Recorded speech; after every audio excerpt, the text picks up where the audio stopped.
عليكم ورحمة الله تعالى وبركاته. بسم الله والحمد لله والصلاة والسلام على أشرف المرسلين وعلى آله وصحبه أجمعين أما بعد. ആദരണീയരായ ഉസ്താദുമാർ, മറ്റു എൻ്റെ ശബ്ദം ശ്രവിക്കുന്ന മുതഅല്ലിം സുഹൃത്തുക്കളെ, ഇസ്ലാം പ്രകൃതിയുടെ മതം എന്ന വിഷയത്തിൽ അല്പം ചില കാര്യങ്ങൾ മാത്രം ഉണർത്തി ഞാൻ അവസാനിപ്പിക്കാം. നാഥൻ തൗഫീഖ് നൽകുമാറാകട്ടെ. വിശുദ്ധ ഇസ്ലാം പ്രപഞ്ച സൃഷ്ടാവായ അല്ലാഹു തആല സംവിധാനിച്ച സമ്പൂർണ്ണ വ്യവസ്ഥിതിയാണ്.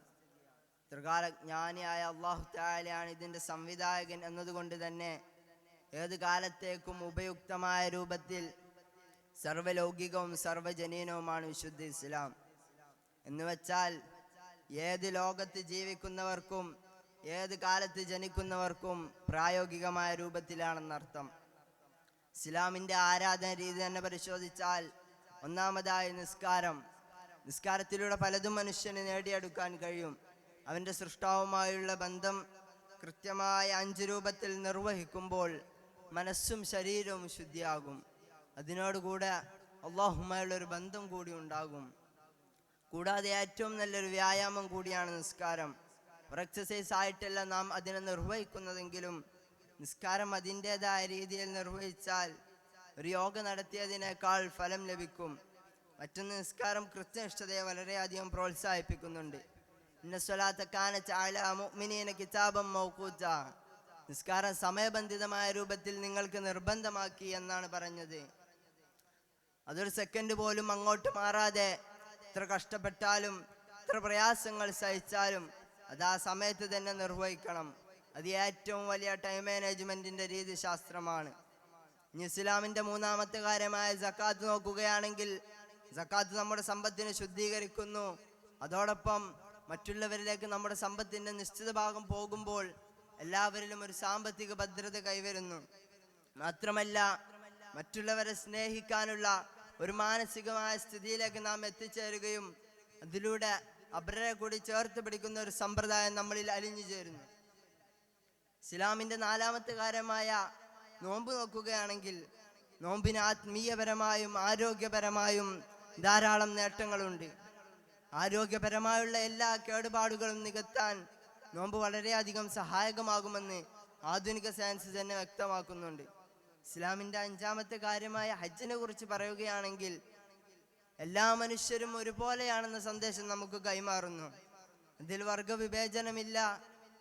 പണക്കാരനും പണിക്കാരനും വെളുത്തവനും കറുത്തവനും എല്ലാവരും ഒരേ വേഷം ധരിച്ച് ഒരേ മന്ത്രം ഉരുവിട്ട് ഒരേ സ്ഥലത്ത് ഒരുമിച്ച് കൂടുകയാണ്.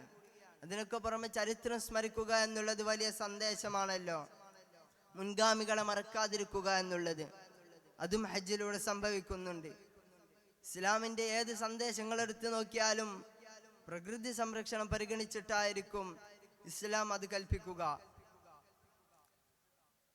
വുളു എടുക്കുമ്പോൾ ശ്രദ്ധിക്കാൻ വേണ്ടി പറഞ്ഞത് ജലത്തിന്റെ അമിത ഉപയോഗം ഒഴിവാക്കാനാണ്. ഒഴുകുന്ന നദിയിൽ നിന്ന് വുളു എടുക്കുകയാണെങ്കിൽ പോലും നിങ്ങൾ 3-ലധിക തവണ കൈ കഴുകരുത് എന്ന് പറയുന്നുണ്ട്. ഇത് പ്രകൃതി സംരക്ഷണത്തിന്റെ ഉദാത്ത സന്ദേശമാണ്. നാളെ അന്ത്യനാളാണെന്ന് വിളിയാളം മുഴങ്ങിയാലും നിന്റെ കയ്യിൽ ഒരു ചെടി ഉണ്ടെങ്കിൽ അത് നട്ടുപിടിപ്പിക്കാനാണ് ഇസ്ലാം പഠിപ്പിക്കുന്നത്. അതുപോലെ ഇനി വൃത്തിയുടെ കാര്യം നോക്കുകയാണെങ്കിൽ, വൃത്തിയെക്കുറിച്ച് ഇസ്ലാം ശക്തമായി തന്നെ പറയുന്നുണ്ട്. സ്വശരീരം മാത്രമല്ല, പ്രകൃതിയും വൃത്തിയായിരിക്കണം. അതുപോലെ തന്നെ ഒരു മനുഷ്യൻ മറ്റൊരു മനുഷ്യനെ മനസ്സുകൊണ്ട് പോലും ആക്രമിക്കാൻ പാടില്ല. അൽ മുസ്ലിമു മൻ സലമൽ മുസ്ലിമൂന മൻ ലിസാനിഹി വയദിഹി. യഥാർത്ഥ മുസ്ലിം എന്ന് പറഞ്ഞാൽ മറ്റൊരാൾ അവൻ്റെ നാവിനെ തൊട്ടും അവൻ്റെ അവയവങ്ങളെ തൊട്ടും രക്ഷപ്പെട്ടവനാണ് എന്നാണ് പറഞ്ഞത്.